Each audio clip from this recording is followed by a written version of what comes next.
Francis M, master rapper, may kabit at anak sa labas. Abigail Han, I love you so much. Your Bakit po? So yun na nga. Kasi for 15 years na nahimik ako. Siguro naman ito na lang yung karapatan na pwede kong magawa para sa kanya. Kasi hindi naman ako nagsalita eh. I know people will judge me, but we exist. What we had is real. Totoo nga ba na merong kabit at anak sa labas si Francis M? Ito ang pinakamaganda sa lahat ng anak na babae ni Francis Magalona. Mas maganda pa kay Maxine. No, it's Hope Glitch, put them out. So listen na, dito na si Kiko at kasama si Chito at si Glock 9. It's time to rock right.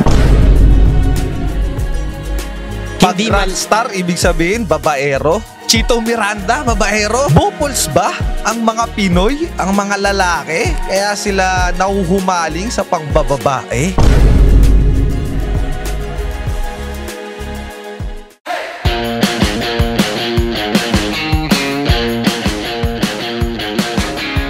Welcome to Timawa Podcast. Move to your next level from being a mediocre to becoming the alpha of your life. At kung bago ka pa lang sa podcast na to, ako nga pala si Paolo Castro. Ako naman si Leo Ardina. In this podcast, we talk about personal development, relationship, health and fitness, finance, career, and business. Yun, grabe. Nagdadrive pa yan, ha? Uy, grabe naman. Yogi Barry. So, kumusta, Sob? Kumusta kayo, mga Sob? Kumusta, mga Sob? Anong balita? Anong ganap? Sob Paulo, anong balita sa'yo, Sob Pau? Ako kakauwi ko lang kagabi. So, galing ako sa isang leadership development workshop or seminar na kinoconduct namin. So, kakauwi lang kagabi. Actually, dapat nung nakaraan pa natin ito shoot eh. Correct, no? correct. Pero, excited Wala na, medyo napanis na ng konti. Pero, okay lang. Oo ba? Busy ka eh. Siyempre, fact check pa tayo, pare. Fact check. Fact check tayo. Tama, fact check. No? Actually, guys, papunta kami ngayon sa podcast event sa Makati. The first podcast festival. Ayan ka na naman. Hindi nakalagay eh. The first ba? Podcast festival, nakalagay. Okay, basta.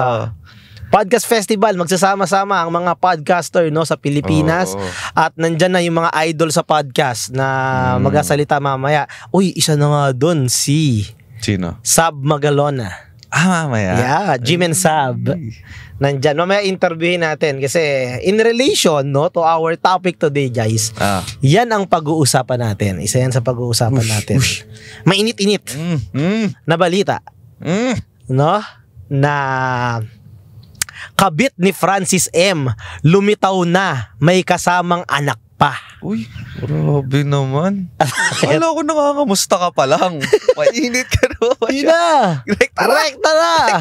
Mainit na eh. Tignan mo, ang init na nung araw. Pinapawisan na yung legs ko eh. Saan mo nga ito aircon? Aircon. Rasa mo. Mainit na ako eh. Mustay mo muna sila. Hindi na. 3 days ago ka na ito. 3 days ago. Pero marami kang gustong ibitaw na bars ha. Ay, marami. Rapper ako eh. Master rapper eh. Idol ko yan eh. Pero sige, bago ang lahat, batiin muna natin. Di na natin nakita na naman kung sino yung mga sige, check mo. Babatiin natin sa...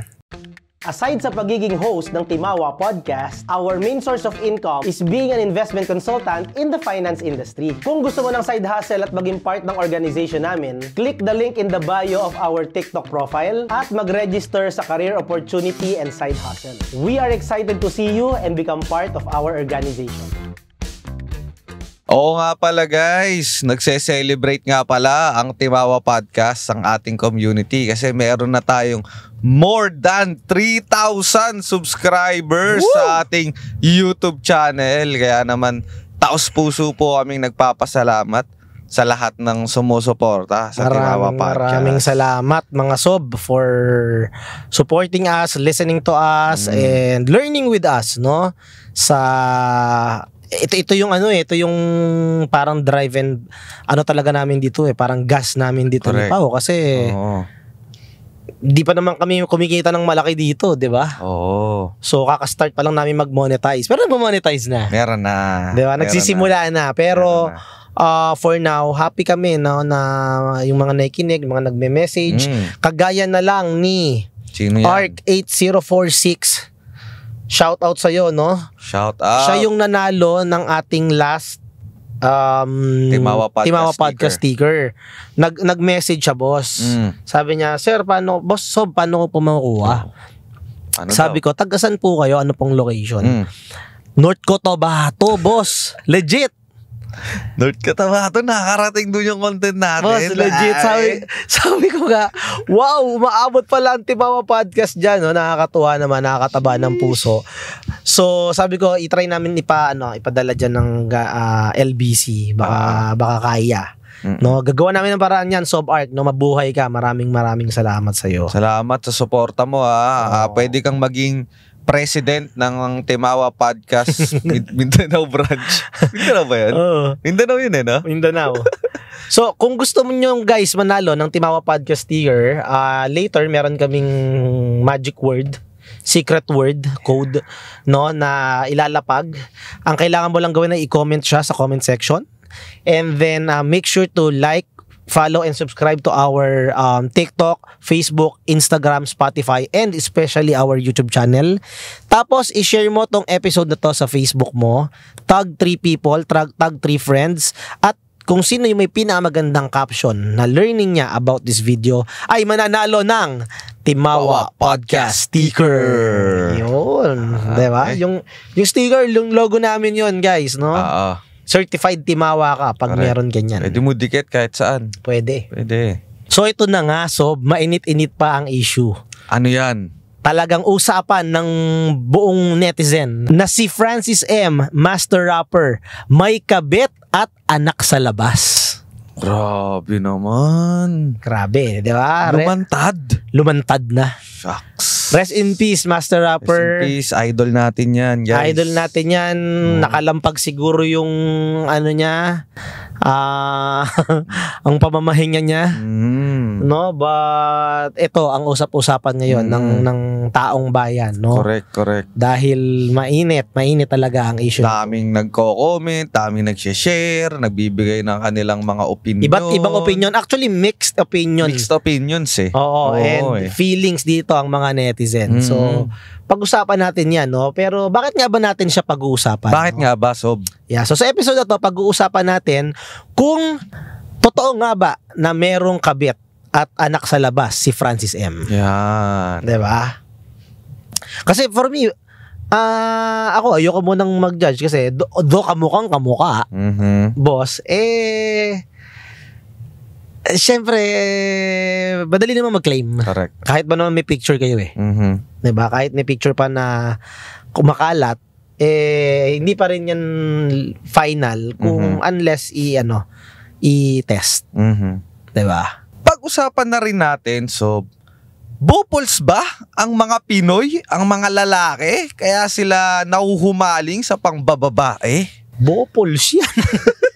Kasi parang naging issue na talaga siya di ba? Ng ganitong klaseng mga bagay na lumalabas lagi sa social media. Yeah, tama.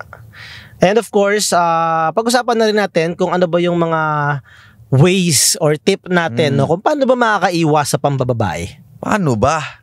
Sakto, dahil nandito. Baka din nyo natatanong, guys, no? Isa sa mga nung nagsimula ang karir ni Sobleo natin. Saan? sa Kumu. Kumu ba yun? Sa Kumu. Sa Kumu, Siya lang naman ang #1 relationship coach sa Kumu. Kung nakikita niyo ako dati, way back 2020 guys sa Kumu, yes, ako po yun. Si relationship coach. Kalbo pa ako nun. No, tinuloy mo yun, Sob. Sikat na tayo ngayon Bagal kasi ng kitaan Bagal kasi. Binabash nyo pa ako. Grabe, imaginein mo. Ano? OFW yung mga audience mo nun, no? Wala. Focus muna tayo sa financial coach, no? Tsaka na tayo babalik sa relationship coaching. Pero ngayon, lalabas yung pagiging relationship coach. Ayan na. Yan ang pundasyon ni hindi content creator Sobleyo So sige, pag-usapan na natin, no? Ano nga ba tong story na to, no? So para sa mga hindi pa po updated na mga marites, no? Last Tuesday yata, may babae na pumunta sa show ni Boss Toyo ng Pinoy Pawn Star at bebenta ng damit ni Francis M na may pirma at yun, ibinebenta niya kay Boss Toyo. Backtrack muna tayo, no? For context, sino ba si Boss Toyo, Sompaw? Si Boss Toyo, yan? Actually, nakilala ko yan sa G-Shock community dati. Tama. Kasi mahilig din ako sa mga ganun-ganun, nagbabuy and sell nga ako. Doon yan nagsimula Parang Toyo shop, parang ganun yung pangalan kung di ako nagkakamali. And then, ito nga, recently talagang putok tong show niya, itong YouTube channel niya na Pinoy Pawn Star, na kung saan yung mga tao pwede sila magbenta ng mga memorabilia, yung mga lumang gamit, antique. Oo, na bibili niya ni Boss Toyo. 'Di ba sumikat nga yan kasi binili niya yung yung nag-auction yung yung parokya ni Edgar para kay Gab, tas yung damit ng sinuot nila sa bagsakan kasama yung kay Francis M. Correct. Nag-trending din yun. Nakompleto niya yun. Nakompleto niya yung tatlong polo, school uniform polo na ginamit sa music video na bagsakan ni Glock 9, Francis M, and Chito Miranda. So nung nakompleto niya yun, boss, alam ko nasa almost 800K. Yung ginastos niya. Ang ginastos niya. Tinry bilihin ni Marvin Favis for 2 million. Hindi binigay, boss. Kasi solid memorabilia yun. Correct. Shoutout Boss Toyo, tsaka Marvin Favis, no? Open kayo dito sa Timawa Podcast kung gusto nyo. Gusto nyo mag-guest dito? Pwede. Pwede. Diba? Kasi of course, these guys are very successful. Kaya we want to interview these people para matuto rin tayo mga sob sa kanila, no? Kung paano ba natin magagawa din yung mga na-achieve nila sa buhay. Correct. Yung mga, paano ba mga diskarte, mindset. But anyway, balik tayo, no? So, yan si Boss Toyo, pumunta nga dito si ate girl okay, pangalanan na natin. Ang pangalan niya si Abigail Rait. Okay, at may kasama siyang anak. May kasama pa. Dalaga na. Teenager na. Ang pangalan ay anong pangalan? Gail Francesca. Na di umano Gail Francesca Magalona. Na di umano si Master Rapper mismo ang nagpangalan. Si Master Rapper mismo ang nagpangalan. So, apparently si Abigail Rait, yung nanay, ay flight attendant pala. Na kinuwento naman niya dun na nanood siya ng Itbulaga, nakita siya ni Master Rapper, kinilala siya, hiningi number, tapos doon nagsimula yung affair nila. Taga Imus Cavite pala to. Etibak. Dito lang yan, Represent! Etibak represent, no? Taga Imus. Okay. So, yun, pumunta siya, ang dahilan niya raw is nanahimik daw siya for 15 years. At finally ngayon, gusto niya nang ipakilala sa buong mundo ang anak niya. Dahil yun na lang yung gusto niyang gawin para sa anak niya. Kaya niya daw to ginagawa. So, yung memorabilia, yung jersey na binigay, na sold for 500,000. 500,000? Binili. $500,000? Binili ni Boss Toyo. Ang lupit din ni Boss Toyo, boss. Ang lupit talaga ni Boss Toyo. Boss Toyo, kung napanood mo to, favorite kita. Gusto ko sana ma-interview ka namin. Ang galing niya kasi sa totoo lang, ginaya na lang naman niya yung concept na yan sa ibang bansa, sa Amerika. Meron talagang Pawn Stars. Tapos ginaya niya Pinoy Pawn Stars. Tapos ang lupit niya lang kasi investment talaga yon, boss. Kunyari yung damit ni Francis M, maliban sa Francis M na damit na yon, yung history behind that. Imagine mo, na ano niya, na-document niya yung history eh. Oo. Di ba? Ang lupit nun. Tataas value nun eh. Sobra. Di ba? Sobra. Talino eh, no? Correct. Talino. Kaya Boss Toyo, no, hindi, kung ikaw magbebenta kay Boss Toyo, ano ibebenta? Pero may opportunity ka. Pupunta ka, in-invite ka, bro. Nakita ko podcast nyo. Sabi mo, idol mo ako. Sige, bibigyan kita chance. Punta ka dito. Dalan mo ako ng item. Anong dadali mo kay Boss Toyo? Yung panty nung kabit mo. Ibibenta ko yung panty ng kabit ni Boss Pao na may pirma ni Pao. Fake news yan. Fake news ba? Di ka tatanggapin ni Boss Toyo yan. Okay. Pag-usapan natin, Sob.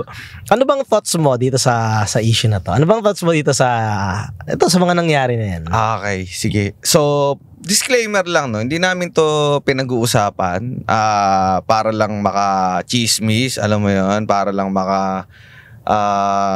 konti. Oo.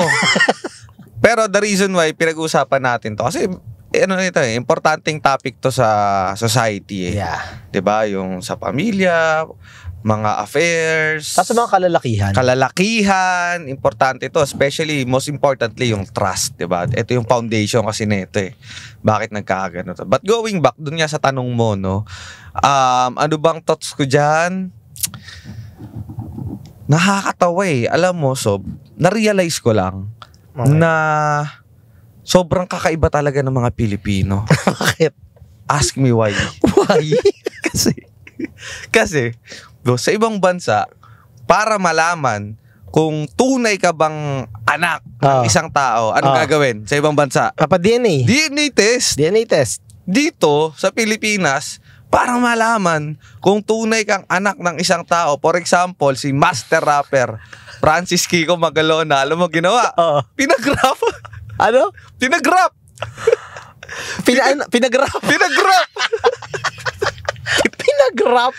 Pinagrap nung verse ni Master Rapper dun sa bagsakan eh. Kuha Sob. Naparad mo ba, di ba?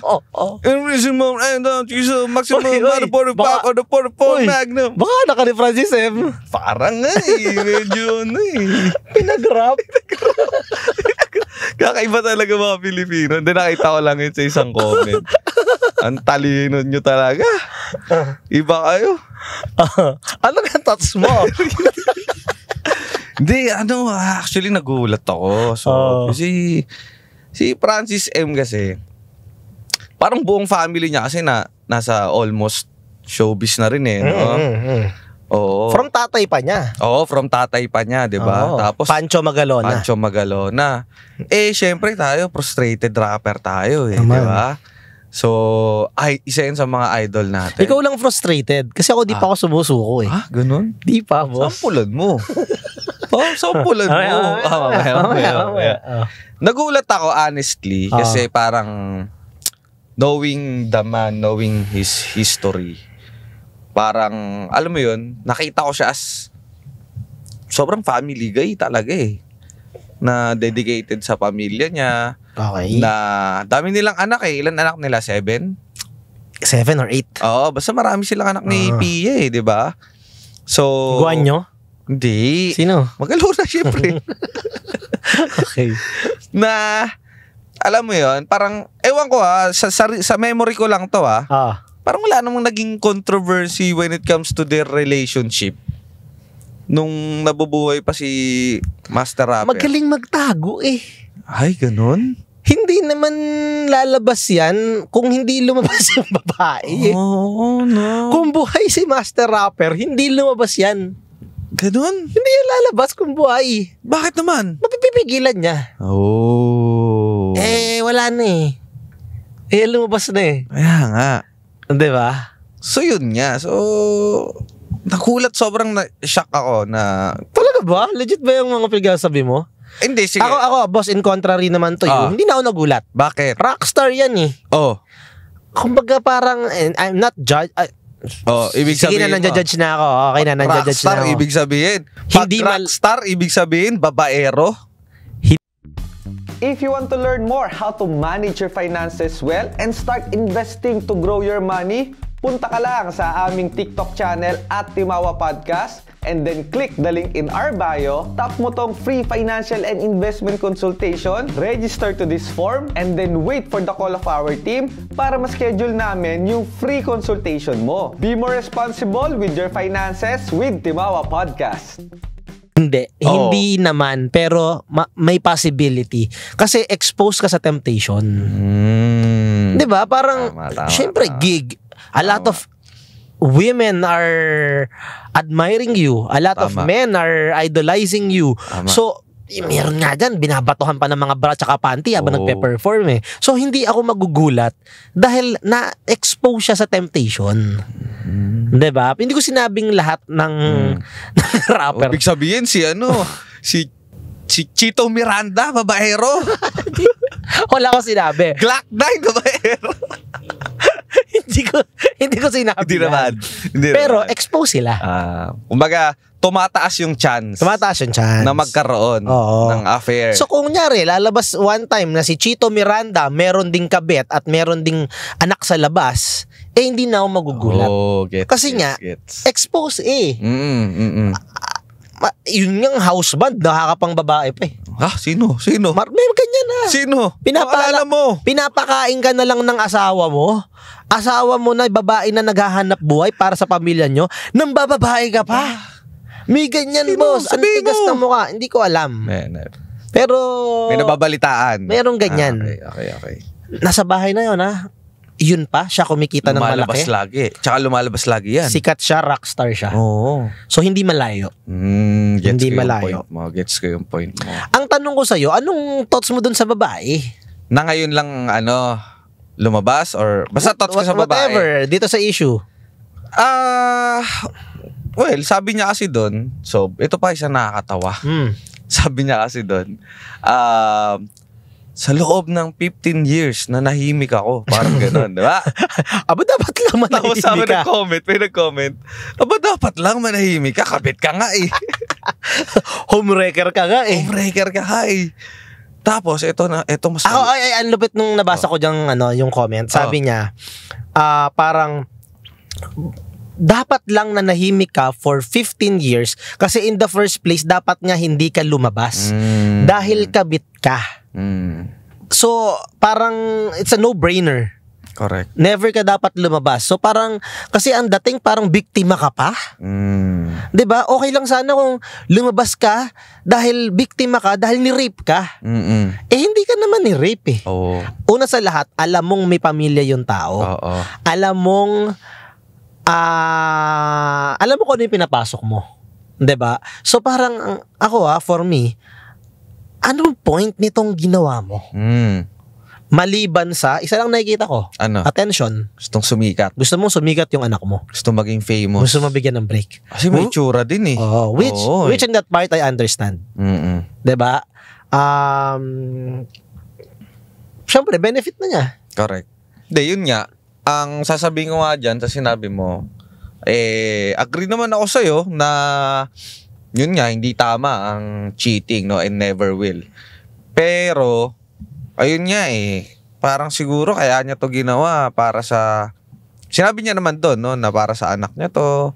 Siguro, syempre, alam mo naman sa social media, maraming mga, kunyari may nag-viral, nag-trending, diba? Tapos may nakita, may potential, may itsura, diba? Maganda, marunong mag-rap, di ba? Boss, maganda talaga yung babae at sabi nga ng ibang netizen, ito ang pinakamaganda sa lahat ng anak na babae ni Francis Magalona. Mas maganda pa kay Maxine. Grabe. Yun ang sinasabi nila. Grabe. Di ba? So, ganun katindi. So, kumbaga, kung ganun silang nagagandahan dito kay Gail Francesca, ibig sabihin, may potential talaga itong maging artista. Yun nga. Ako yun na lang yung nakikita ko dyan. Yun yung ginawa nung, yan nga, yung ito pa. mother. Ito pa. Ano pa? Talagang invested ka dyan, Tess, Hindi ako, yung asawa ko, Tess. Asawa mo, Tess. Screenshot pa. The legit Tess. Alam mo naman, ang mga babae, pag usapang mga kabit-kabit, usapang mga third party, invested yung mga yan. Daig pa niya ng investigador. Oo, pagbibintangan ka pa niyan. Uy, nadamay ka pa ngayon. Nadamay. Patay tayo. Alam mo kung bakit? Bakit? May Francis din daw ako sa pangalan eh. Oo nga, no. Diba? So, ngayon, eto, may nahalongkat pala na comment 3 years ago na parang may plano na rin talagang pag-artistahin itong si Gail. Okay. So, yun. Parang may nahalongkat na commentan ni Abigail at nung friend niya na sabi nung friend niya, "Oy, ang ganda ng anak mo, dapat mag-artista yan." Parang for sure mag-aartista yan. Parang ganun yung comment ganun yung sagutan. Ganun yung komenta nila. At talagang meron planong gawin to. Or pag-artistahin to. Okay. It's just that siguro, ito nakikita niya yung break, yung kay Boss Toyo. Kasi nga, few months ago, mga 3 months ago, 4 months ago, yung kainitan nung kay Francis M. Bagsakan na polo shirts. Oo, no. So, parang nakitaan niya to ng break na, naandito kay Boss Toyo ang attention. May memorabilia ako dito. Parang pwede ko rin tong ibenta kay Boss Toyo, Oo. At ito na yung break na hinihintay namin ng pwede. At ito nga, alam mo, magiging screen name nung anak. Ano? Francesca M.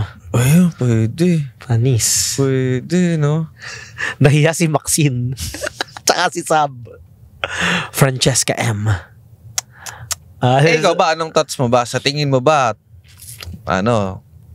Tunay nga ba yan? Kasi sabi mo nga kanina, madali lang namang mag-claim eh.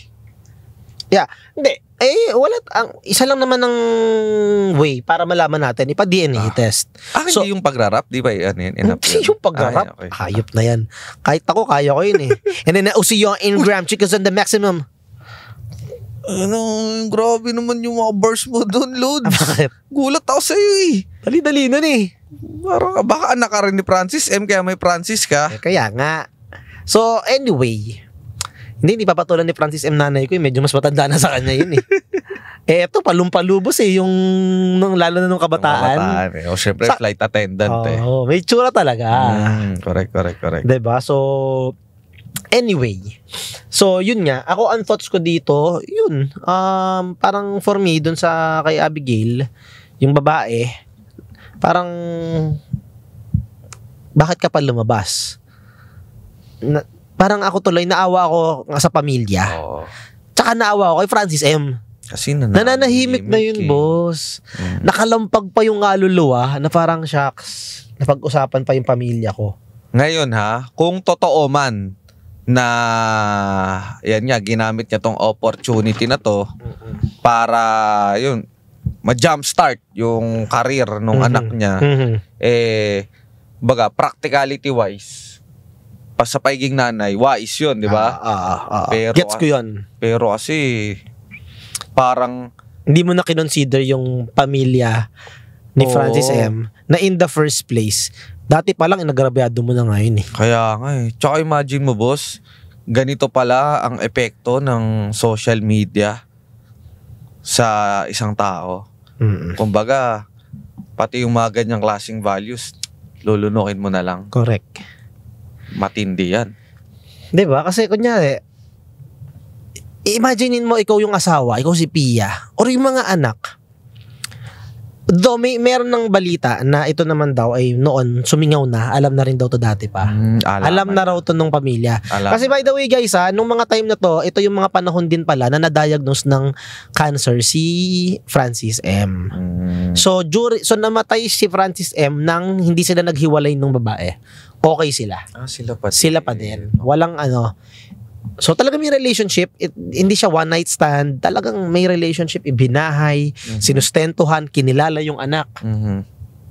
So this all happened during that time na may sakit na nga si Francis M. Ngayon balik tayo, no? 'Di ba? Imagine mo ikaw yung anak, ikaw si Maxine, ikaw si Sab, ikaw si Elmo, ikaw si Pia. Kung ngayon lang to nalaman. Nako. 'Di ba parang ang sakit? Tapos magagalit ka dun sa tatay mo, sa asawa mo, patay na. Wala ka ng choice kundi patawarin eh. 'Di ba? Correct. So parang iyon, sa side nila naaawa ako. Pati kay Francis M na rin, though kasalanan naman niya rin to. yun nga, na ano pa, dahil sa ginawang ito na issue, na dapat nga kinalimutan na noon pa eh. Dapat binaon na lang to sa limot. Pero inungkat, binulabog ang buong Pilipinas, for what? For fame. For fame. For money. Asilaw. Na, in her perspective, gets ko din. Practical. Baka survival na to for her eh. Diba kasi, hindi ko alam kung single mom siya, o kung ano estado nila sa buhay, pero ito yung break na kailangan nila for them to, alam mo yon, get a chance na makakuha ng jackpot. Na I guess nag-succeed naman siya. Nakakuha sila ng attention. It's a matter of masusustain nyo ba yan? May talent ba talaga yung anak mo? Kaya ba niyang pasukin talaga yung industriya? Correct. Diba?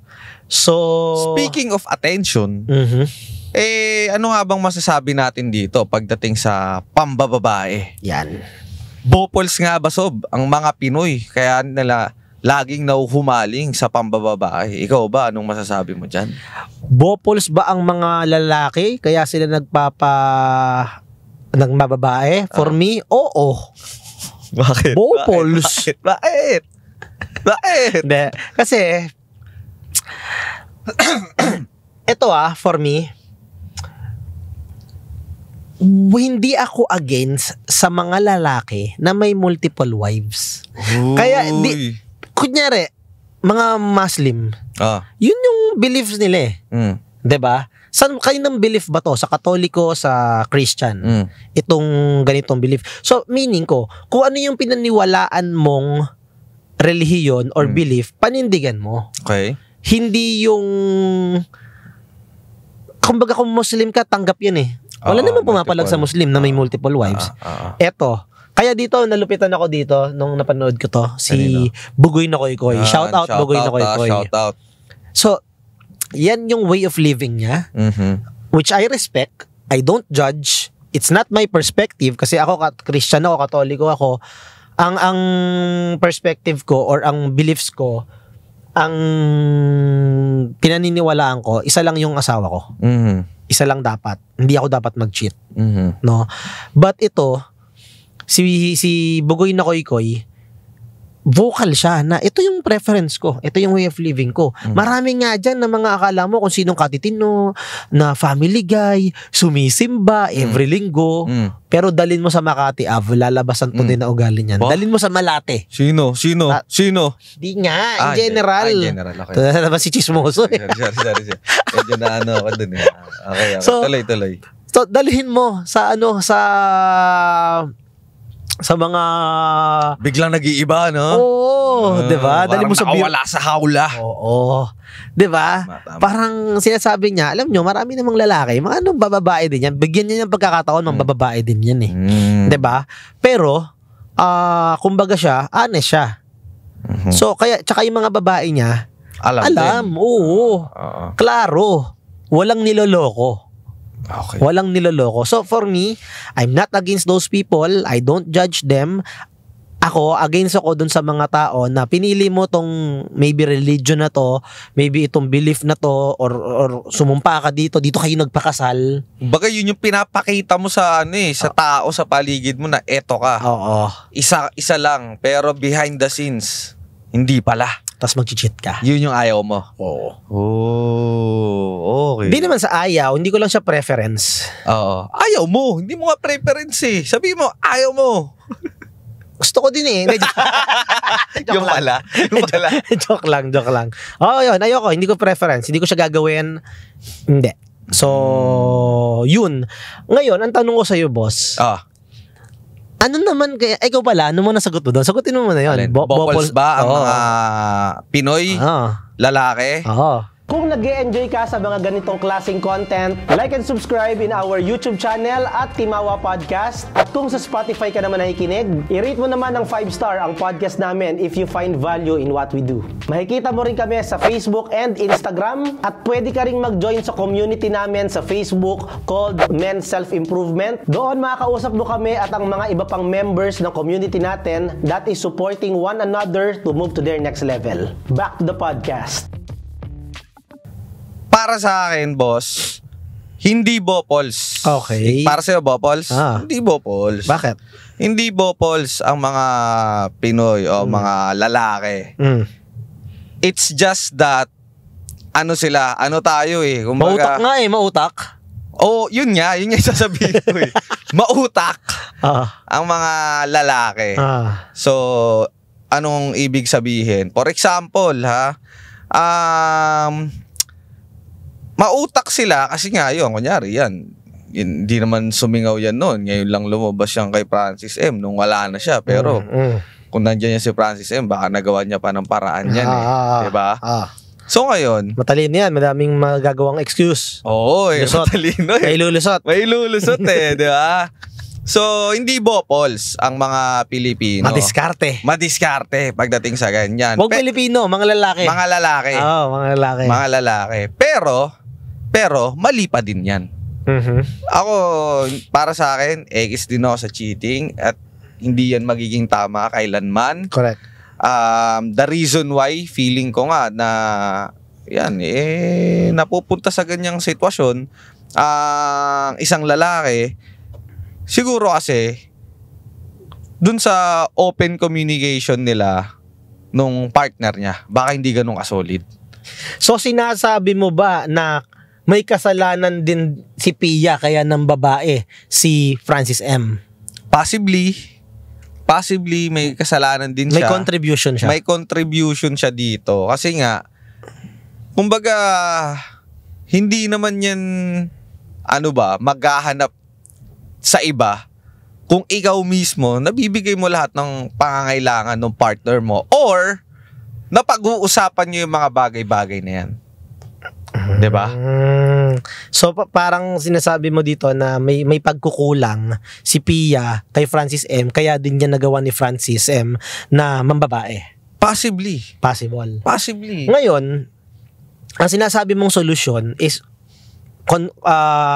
communication. Magkaroon kayo ng open communication. Paano naman, boss, kung open communication naman sila? Tapos we're good. Hindi tayo nag-aaway. Tapos tinatanong pa kita, how can I love you more? Ano pang kulang sa akin para ma-improve ko pa? Tapos sinasabi ko niya rin ni lalaki na, hindi, okay naman, okay tayo. You're good, you're the perfect wife. Kasi kita niya, ginagawa naman lahat ng babae. Pero deep inside pala, meron siya insecurities na nakuha pa niya from pagkabata, na yung insecurities na validate, na fulfill pag nakikita niyang may mga babaeng na-attract pa sa kanya. Ibang usapan yan. And hindi lang to babae, lalaki guys, pwede rin to mangyari sa babae. Correct.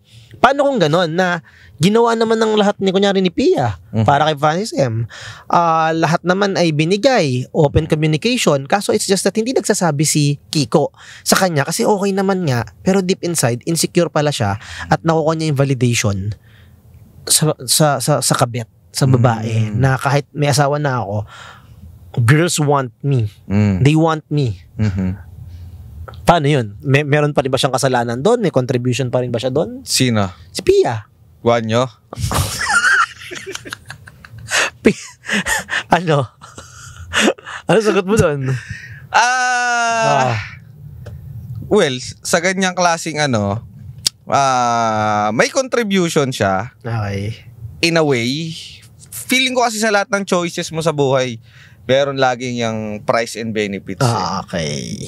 Lahat ng choices mo, pagdating sa ginawa at hindi mo ginawa. Correct. Diba? For example, sinasabi mo nga, na, kunyari pagdating sa sales, yan ang pinaka nakakatakot eh. Yung walang objection yung tao. Oo. Uncommunicated objection. Oo eh. Yan yung, okay tayo. Perfect naman yung relationship natin eh. Sa sales, ganyan din. Ay, okay po. Ang ganda niyan. Gusto ko yan. Oo, gusto ko yan. Gusto ko yan. Sige, send mo sa akin lahat. Okay sa akin yan. Tapos after, biglang, pag hindi na kayo magkasama or naghiwalay kayo bigla sa sales, for example, biglang, ay, pag-isipan ko muna bro. Ay, ganto muna bro. Ay, ganyan muna bro. Yeah. Diba? So, pagdating naman sa relationship, the fact na, kunyari, sinabi niya, okay tayo, perfect tayo. Siguro, if kunyari, ako yung nasa ganong posisyon, tatanungin ko, sinabi mo na sa akin ano yung mga nagugustuhan mo, ano yung mga Ayaw mo? Mga ayaw mo or mga gusto mo pang i-improve dito sa relationship na to. Parang siguro maganda tanungin mo rin, ano pa kaya yung magpapa-level up sa relationship natin? Paano pa kaya natin to may spice up? Di ba? Napag-uusapan kaya nila yon. Ano, iposas mo ako. Oo, Gusto mo mag-costume ako ng flight attendant? Ganun. Kung nag-cosplay sila. Di ba? Baka, hindi.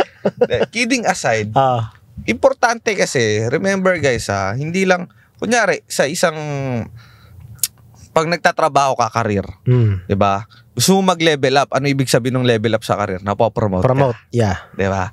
Pagdating sa relationship, ganun din. Okay. Nagle-level up dapat yan. For example, tama. Hindi stagnant, hindi stagnant That way, ginagawa kayong something new every day, you learn together. Kasi darating sa point talaga na magkakasawaan kayo. Ba naman araw-araw kayo magkasama. Paulit-ulit. 'Di ba? Maybe baka pa yung topic nyo paulit-ulit din, 'di ba? So, gawa ka paraan na hindi lang dun sa mga sagot ng isa. Ito kasi nakakatakot din sa mga lalaki. Ano? Ito naman yung contribution nating mga lalaki. Sobrang logical kasi natin. Okay. Pagka tinanong, okay ba? Parang, ako, personally, ganito ako. Okay ba? Oo lang ako ng okay lang ako ng okay eh.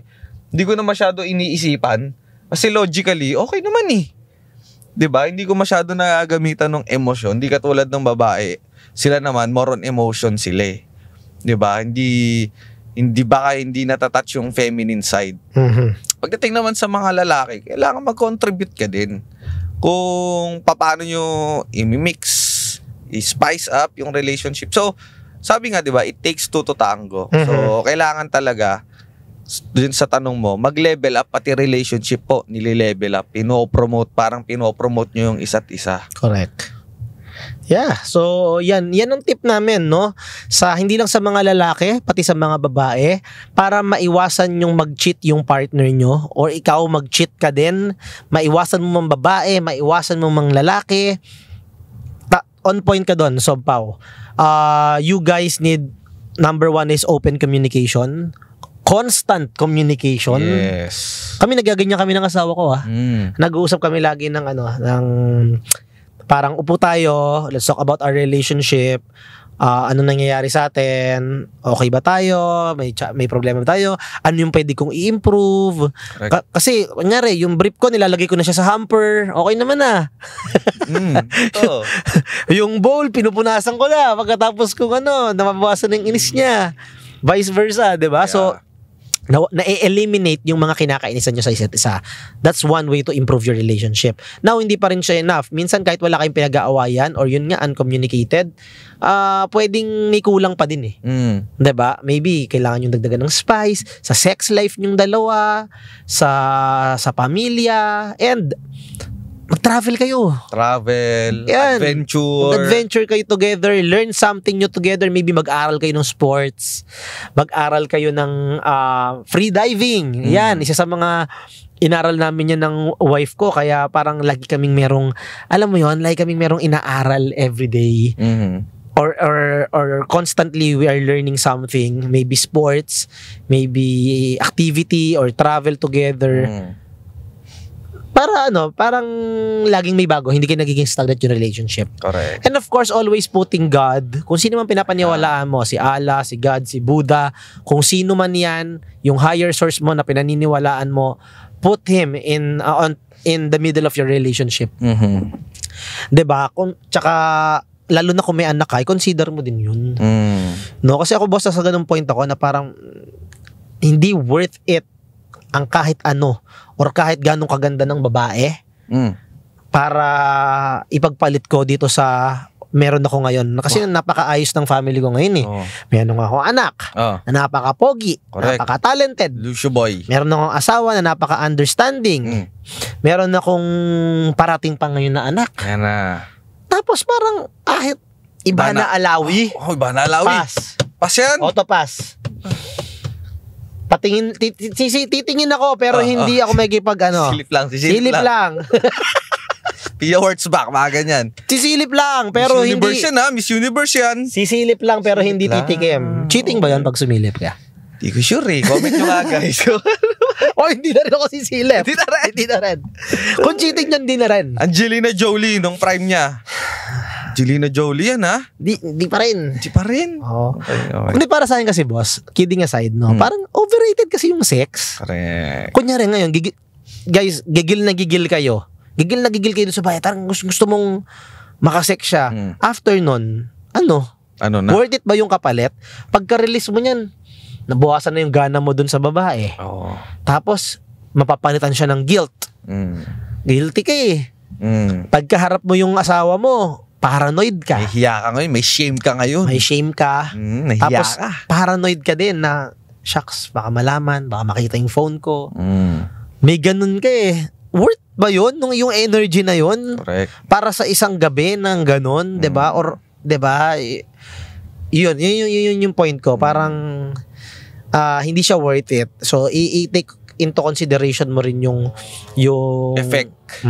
Yung after effects niyan, 'di ba? Correct. Marami. Correct. 'Di ba? Ang kapalit niyan, so bala mo pinakamalala. Ano? Peace of mind. Yun talaga. Pucha, wala ka ng peace of mind niyan, pare. Wala na mga sob, tanggal ang peace of mind mo. Bukod sa paranoid ka na, duda ka na rin ngayon. Takot ka sa sarili mong multo. 'Di ba? Correct. Kaya ito isang ding tip na ako pinopromote ko sa relationship namin is that para sa akin, bukod sa doing things together, you also need to do things na siya lang at ikaw lang. Okay. For example, Tama. ako pinapayagan ko siya go out with her friends kung saan nila gusto pumunta. Milk tea kayo, no? Oo, parang ano ka naman. Gawa ka rin ng mga bagay na wala din ako. May iba ka ring mundo. May iba ka rin mundo. Kasi napanood ko to kay ang ganda nung principle na to sa podcast ni Jay Shetty. Okay. Parang 7 days a week.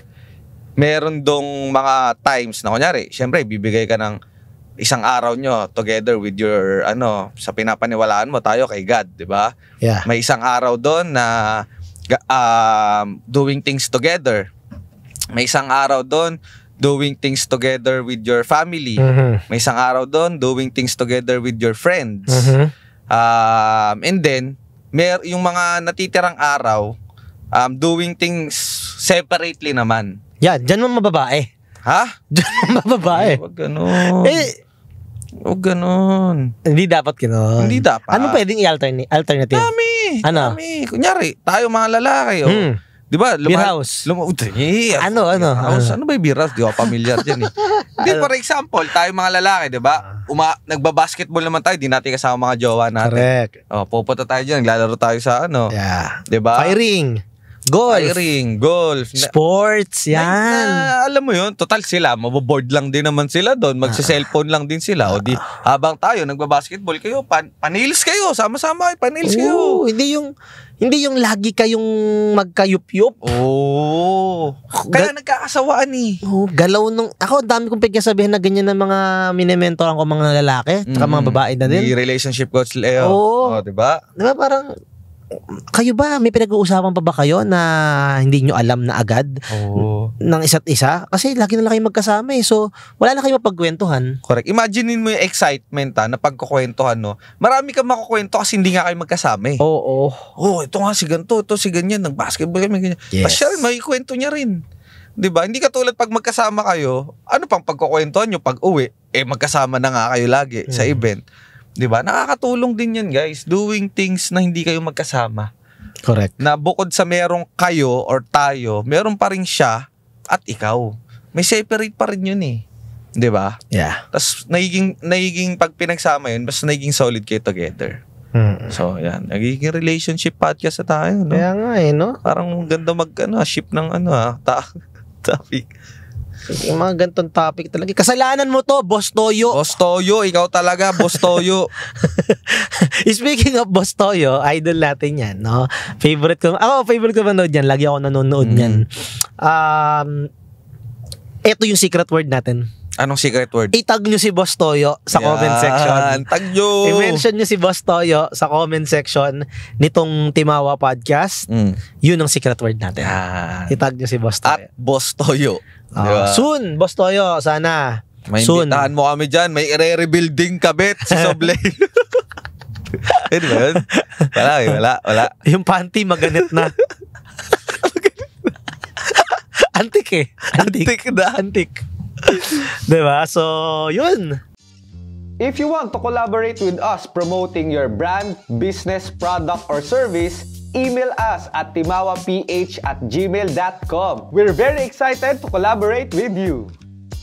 At the end of the day, so para sa akin, more than itong issue ng pambababae or may kabit, may anak sa labas, all about relationship, more than that, ang pinaka-importante dito sa pinag-uusapan natin na to is trust. Yeah. For me, ang foundation ng isang relationship ay trust. Correct. Kung ang trust ay nandyan, maganda ang relationship, harmonious ang relationship. At hindi lang sa relationship, guys. Sobrang importante ng trust. Yeah. Sa negosyo, sa trabaho mo, sa pera, at more than that, sa sarili mo. Kasi kung ikaw, tiwala ka sa sarili mo, na kahit saan ka pumunta, hindi ako magloloko, dun pa lang, solid ka na eh. Correct. 'Di ba? At kung yan, sa sarili mo, tiwala ka talaga, may integridad ka, madadala mo yan sa ibang parte ng buhay mo. Relationship, negosyo mo gaganda kasi yung mga tao, pagkakatiwalaan ka din. Dadami din yung kliyente mo. 'Di ba? So trust is one of the most important thing na kailanganin mong i-keep na values para sa sarili mo. Yeah. Ako naman for me, the value of integrity. Be a man of integrity. No, integrity meaning you are true to your word. Ibig sabihin nito, pag sinabi mo, gagawin mo. Ito hindi lang to kunyari, sumumpa ka sa mata ng Diyos, sa mata ng batas, na hindi ka mang loloko, hindi ka mag-cheat. You are true to your word na kahit walang nakatingin, kahit alam mong hindi ka mahuhuli, imposible kang mahuli ng asawa mo, imposible may makuhuli sa'yo, but because meron kang integrity, hindi mo siya gagawin. Diba? Which also, you can apply paano maging successful sa buhay. Na pag sinabi mong gagawin mo, gagawin mo. Kahit walang nagbabantay, kahit walang namumulis sa'yo. Kasi in relation with trust, people will trust you if you have integrity. Pag meron kang integridad, solid yan na value na makakatulong sa'yo to succeed in life. So, yun. Napakagandang topic na naman ang pinag-usapan natin, mga sob. And I hope na marami kang natutunan dito at comment mo rin kung ano yung mga natutunan mo, no? And yeah, yun lang. See you again sa next episode ng Timawa Podcast.